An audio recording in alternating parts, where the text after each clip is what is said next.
Hey there, deep divers. Have you ever felt like you're stuck? Like wading through quicksand. Like no matter how hard you try, you just keep sinking deeper into some system that feels totally rigged against you. Yeah. Well, that's the kind of thing that we're diving into today, this feeling of the Kafkaesque condition. Yeah, and what's really fascinating about this concept is that it's so much more than just a literary term. It's a feeling, it's a sense of being trapped in a system that feels both unreal and inescapable at the same time. And it seems to resonate more and more with modern life. Totally. And for this deep dive, we're taking inspiration from a really thought-provoking YouTube video essay by Philosophy Coded called Why Life Feels Like a Bad Dream, the Kafkaesque Condition. Have you seen this one? Oh, yeah. It's really something. Yeah, it's really interesting. And one of the first things it does is hit us with this really evocative Kafka quote. Yeah. I am a cage in search of a bird. But then it flips the script and asks, what if the cage isn't some external force? What if it's actually the stories we tell ourselves? Right. Like the stories about needing to hustle 24/7, about our worth being tied to our productivity. Yeah, it's almost like we've internalized the bars of the cage. Right. And we seek validation from systems that are actually designed to exploit us. So let's unpack this Kafkaesque condition thing. Sure. What exactly are we talking about here? I mean, it's got to be more than just long lines at the DMV, right? Oh, definitely more than that. We're talking about feeling powerless and dehumanized within systems that just seem absurd and arbitrary. Okay. And Kafka captured this perfectly in his novels, especially The Trial, where the main character is just caught in this web of nonsensical rules and procedures, and he's accused of a crime he doesn't even understand. Oh, yeah. And the video does such a great job of drawing those parallels between that kind of literary scenario and our own modern experiences. Yeah. I mean, think about dealing with massive corporations, automated systems, or even just trying to navigate like those online customer service chatbots. Yeah. Don't those often give you that same Kafkaesque vibe? They really do. And when you connect that to the bigger picture, it starts to feel even more real. Right. There's this concept of bullshit jobs. Oh, yeah. Which is a term coined by David Graeber, which describes jobs that feel completely meaningless, Yeah. Existing only to sustain other jobs, often with mountains of pointless paperwork and procedures. Oh, my gosh. I bet some of you listening right now can really relate to that feeling. Oh, absolutely. And it's crazy how much we just accept this as normal. Yeah. The video actually highlights this great example about grocery stores throwing away 40% of their apples just to keep prices artificially high. Wild. Doesn't that just perfectly illustrate how illogical and even harmful these systems can be? It absolutely does. And it raises a really crucial question. Yeah. If these systems are so blatantly absurd, why do we continue to participate in them? That is a great question. I mean, is it just that we don't know any better, or is there something deeper at play here? Well, the video dives into this really fascinating concept called biopower. Okay. Which might shed some light on this. It's a bit of a heady term, I know. But it essentially describes how systems can control us, not through force, but by subtly shaping our desires. Okay, I'm intrigued. Tell me more about this biopower thing. So think about it this way. How often do you find yourself feeling guilty for not being productive enough? Oh, all the time. Or, scrolling social media and getting that little dopamine rush from receiving likes. These are actually subtle examples of biopower at work. Oh, so you're saying these things aren't just personal choices or preferences. Right. That we're actually being manipulated into wanting them? Yeah, that's exactly what the video is suggesting. It's not always a conscious manipulation, of course. Right. But these systems can very cleverly tap into our deepest desires and insecurities. Okay. And we end up craving things that ultimately benefit the system, not necessarily ourselves. That's kind of mind-blowing. And a little bit creepy, if I'm honest. It's a bit unsettling, isn't it? And the video makes a really interesting connection here to Kafka's Metamorphosis. Okay. Where the main character, Gregor Samsa, transforms into a giant bug. Right. They argue that this transformation is a powerful metaphor for the dehumanization we experience within these systems. So we're all kind of like Gregor turning into bugs in our own ways. In a sense, yes. The video argues that in the digital age, we're constantly measuring ourselves, tracking our steps, optimizing our sleep, and basically turning our lives into data points. It's almost like we're outsourcing our humanity to algorithms and apps. Right. It's like we're trapped in this cycle of trying to achieve some arbitrary standard of perfection, and we lose ourselves in the process. Exactly. And the really tragic part is that we're not just passively being controlled. Right. We're actively participating in our own exploitation. We buy into the hustle culture. Yeah.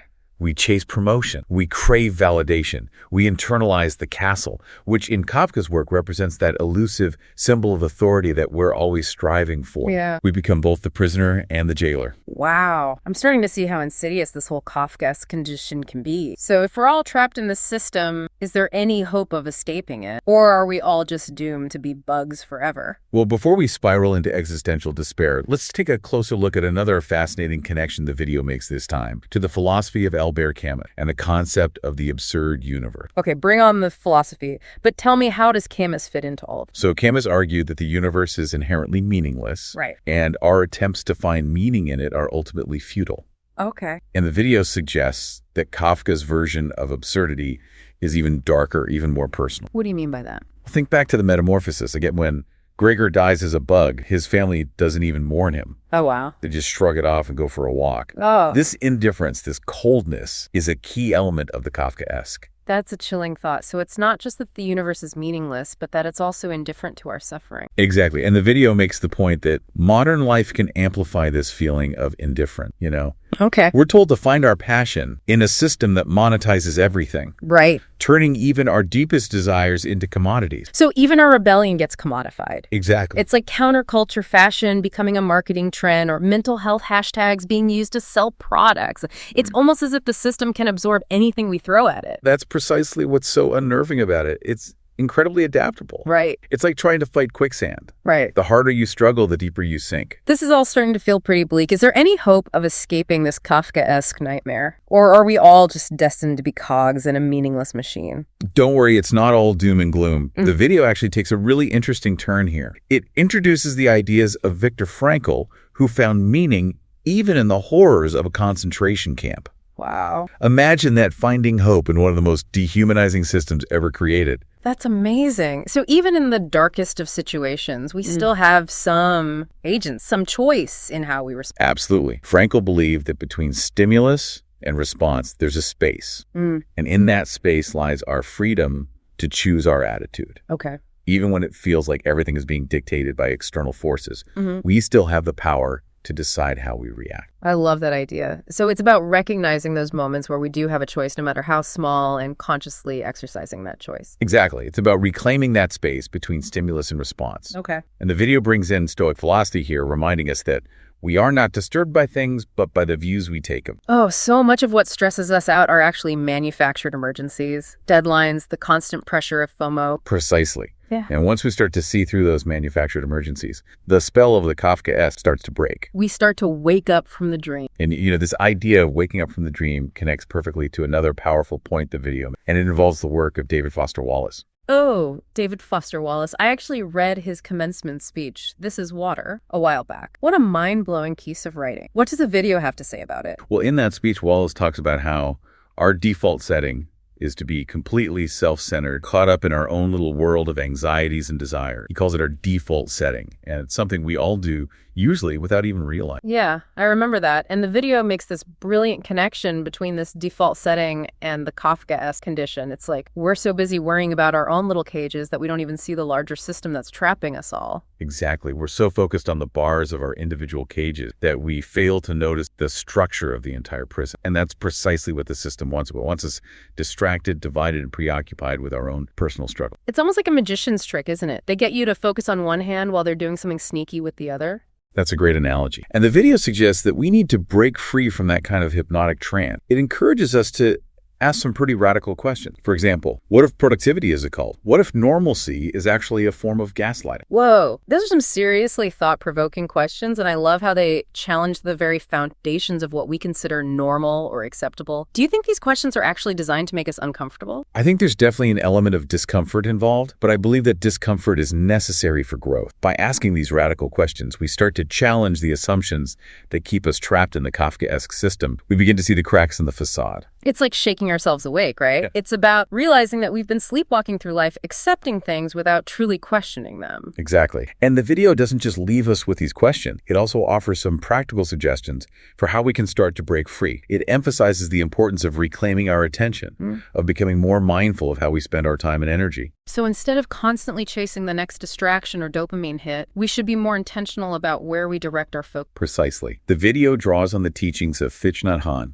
a renowned Buddhist monk and peace activist who talked about the power of the present moment. He believed that instead of getting lost in the anxieties of the past or the uncertainties of the future, we can find a sense of freedom in the ungovernable moments of the present. What do you mean by ungovernable? He means those moments that can't be controlled or manipulated by external systems, those moments of pure experience, like the feeling of the sun on your skin, the taste of a delicious meal, or the sound of laughter shared with loved ones. These are the moments where we can reconnect with ourselves and with something larger than this system. I love that. It's like finding those little pockets of resistance in the midst of all the chaos. Exactly. And they're all around us if we just take the time to notice them. So we've talked about how the Kafkaesque condition makes us feel trapped, powerless, and dehumanized. We've explored how systems manipulate our desires and how even our rebellion can be commodified. It's been pretty heavy stuff, but it seems like the video doesn't want to leave us feeling completely hopeless, right? Absolutely not. The video actually ends on a very powerful and hopeful note. It reminds us that we're not Joseph K., the helpless protagonist of the trial, who ultimately gets executed by the system. Oh, we're not the ones being judged. We're the ones observing the trial, the ones who have the power to choose a different path. Exactly. And the video emphasizes that rebellion doesn't have to be some grand sweeping gesture.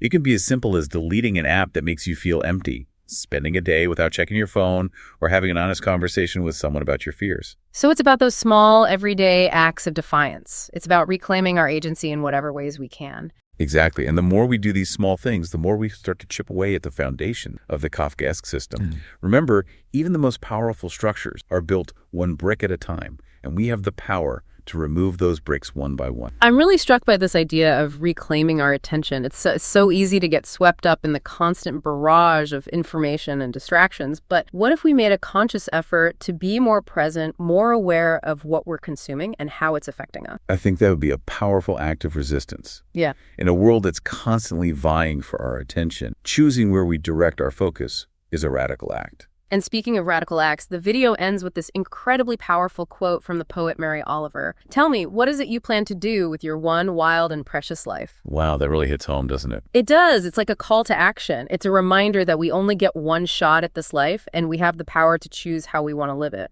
And that choice involves breaking free from the script that the Kafkaesque system has written for us. It's about daring to write our own stories, even if they're messy, imperfect, and full of contradictions. I love that. It's about embracing the wildness and preciousness of our own unique experiences. And it's about recognizing that the cage is unlocked. The question is, will we choose to walk out? This deep dive has really given me a lot to think about, listener. I'm feeling a little bit like I've just taken the red pill and stepped outside the matrix. I know what you mean. It is kind of unsettling and liberating at the same time. It really is. This whole idea of the Kafkaesque condition, it's so pervasive, yet it operates beneath the surface, Yeah. It's like this hidden code in the operating system of our lives. Yeah. And what's so brilliant about this video essay is that it helps us decode that hidden code. Right. It brings those subtle systems of control into the light and makes us conscious of how they're influencing our thoughts and behaviors. Right. And it's not just about external forces controlling us. It's also about the ways in which we internalize those systems and become complicit in our own oppression. Exactly. It's that internalization that makes the Kafkaesque condition so insidious. It's like we're both the prisoner and the guard, trapped in a cage of our own making. So if we're aware of this trap, if we can see the cage, does that mean we can escape it? Is there a way to break free from this Kafkaesque nightmare? Well, the video doesn't offer a simple solution or a step-by-step guide to liberation, but it does suggest that the first step is awareness. Okay. The simple act of recognizing the Kafkaesque condition for what it is, understanding its mechanisms and seeing how it manifests in our own lives is incredibly powerful. So knowledge is power, as they say. In this case, yes, because once you see the cage, you can start looking for the weak points, the cracks in the bars. I like that analogy. So where do we start looking for those cracks? What can we actually do to resist these systems of control? Well, remember those practical suggestions the video offered. It's all about reclaiming our attention, questioning our assumptions, finding those moments of resistance, and connecting with others who are also trying to wake up from the dream. It sounds like it's about making conscious choices, even in seemingly small and insignificant ways. Exactly. It's about those little acts of defiance that remind us that we're not just cogs in a machine. It's about remembering that we have a choice, even when it feels like we don't. And those choices might not always be easy, right? Sometimes resistance can be uncomfortable, even risky. Absolutely. Breaking free from any system of control can be challenging. It might involve questioning our deepest beliefs, confronting our fears, and even risking the disapproval of others. But the reward is freedom, right? The freedom to be ourselves, to live authentically, and to create a world that's more aligned with our values. Exactly. And that's a reward worth fighting for, don't you? I wholeheartedly agree. To wrap things up, I think the biggest takeaway from this deep dive into the Kafkaesque condition is that it's a diagnosis, not a destiny. That's such a powerful way to put it. Just because we recognize these patterns in our lives doesn't mean we're doomed to be trapped by them. We always have the power to choose a different path. And choosing that path might involve asking ourselves some tough questions. What stories am I telling myself that are keeping me trapped? What systems am I complicit in? What small acts of resistance can I take today? Those are excellent questions to ponder, and remember, the Kafkaesque condition thrives on silence. So keep talking, keep questioning, and keep searching for those cracks in the pavement. And remember, dear listener, you are not alone in this journey. There are countless others out there who are also seeking a way out of the maze. Connect with them, share your experiences, and support each other on the path to liberation. Because together we can dismantle the cages brick by brick. So until next time, deep divers, keep questioning, keep resisting, and keep reminding yourself that the cage is unlocked. The choice is yours. And that choice, that spark of agency, is the most powerful antidote to the Kafkaesque condition.